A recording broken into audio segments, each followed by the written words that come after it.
Wait, you're wearing Abraham Lincoln's hair?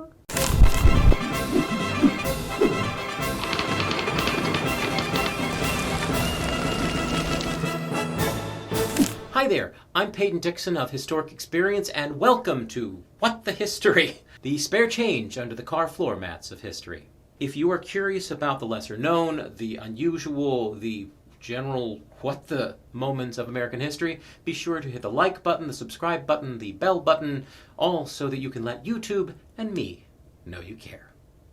The lives of two now famous presidents of the United States intersected, and their lives would intertwine for decades to come, all neatly tied up with a piece of hair.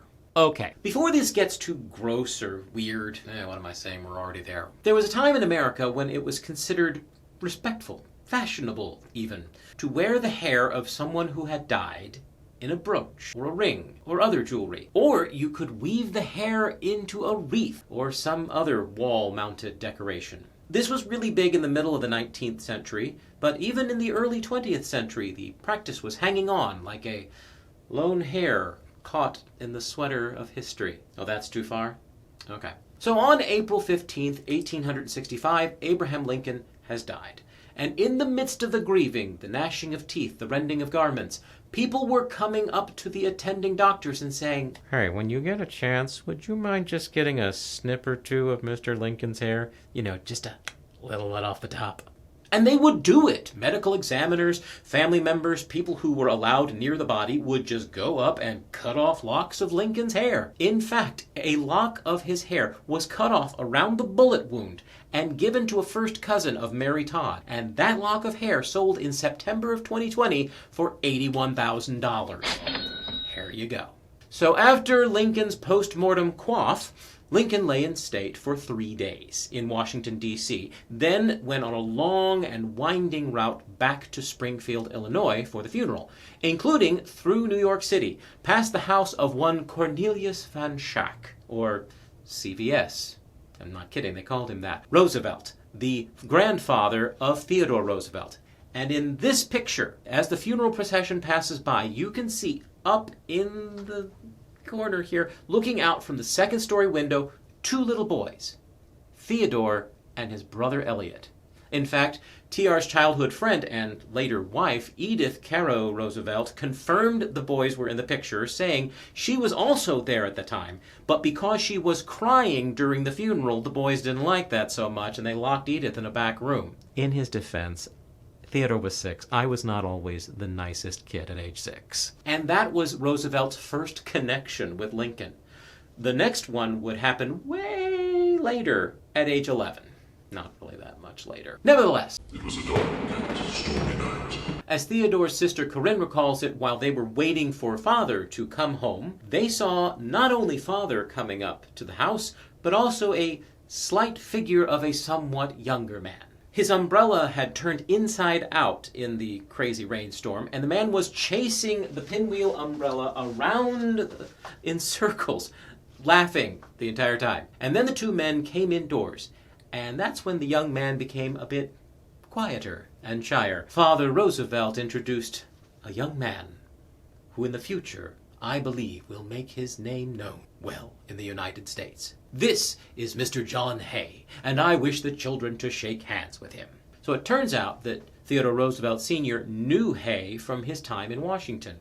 TR Sr. was barely in politics, and because his wife's brothers were in the Confederacy, he did not join the Union in the Civil War.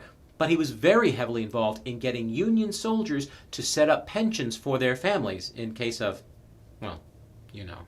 So an 11-year-old Theodore Roosevelt shook hands with the private secretary of Abraham Lincoln. He was 20 years older than TR at the time, but Theodore Roosevelt Sr.'s prediction would prove accurate for Hay.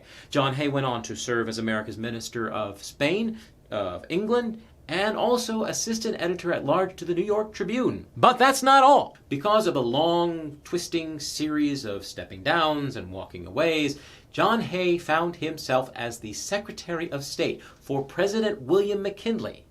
And after McKinley was assassinated and died... Man, there's a lot of dying in this one.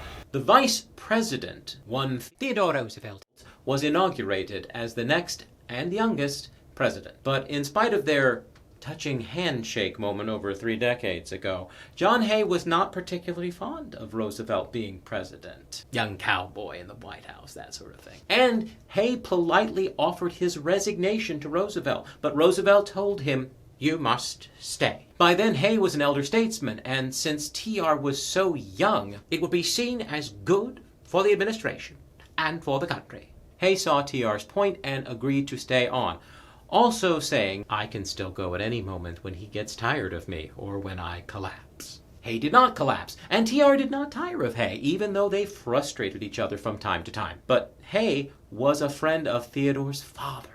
And Hay wrote a 10-volume biography of Lincoln with Lincoln's other secretary, John Nicolay, which Roosevelt read cover to cover and loved. So there was mutual respect underlying it all.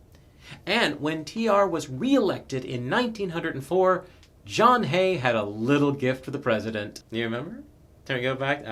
That's right. Turns out John Hay got his hands on a couple of strands of Lincoln's hair, and he liked it so much, he put a ring around it. Yeah, we probably can't afford the royalties on that. Roosevelt got a package from Hay with a letter saying, "Dear Theodore, the hair in this ring is from the head of Abraham Lincoln. Dr. Taft cut it off in the night of the assassination, and I got it from his son. A brief pedigree. Please wear it tomorrow. You are one of the men who most thoroughly understand and appreciate Lincoln." And Roosevelt wore it and loved it. And to Hay's relief, TR was constantly looking to Lincoln for inspiration during his presidency, who he thought was the best president in his lifetime, if not throughout all American history. And see, it was all tied up with a lock of hair. Oh, and also, side note, John Hay gave a ring with a lock of George Washington's hair to Rutherford B. Hayes, even though he did not vote for Hayes in order to gain some brownie points. Kind of seeing a pattern here. Here Hay goes, here Hay goes again. Yeah, we probably can't afford that either. Okay, well that wraps it up for now. What do you think about the Lincoln-Roosevelt connection? Please leave your thoughts in the comments below, and if there are any unusual bits of history you would like to see me take on, please let me know that in the comments too. Thank you so much for watching. Please be sure, if you enjoyed what you saw, to hit the thumbs up button, subscribe button, the bell button, all so that you can discover more What the History moments with me. And remember, if you learn from history, you can make better history. Thanks for watching.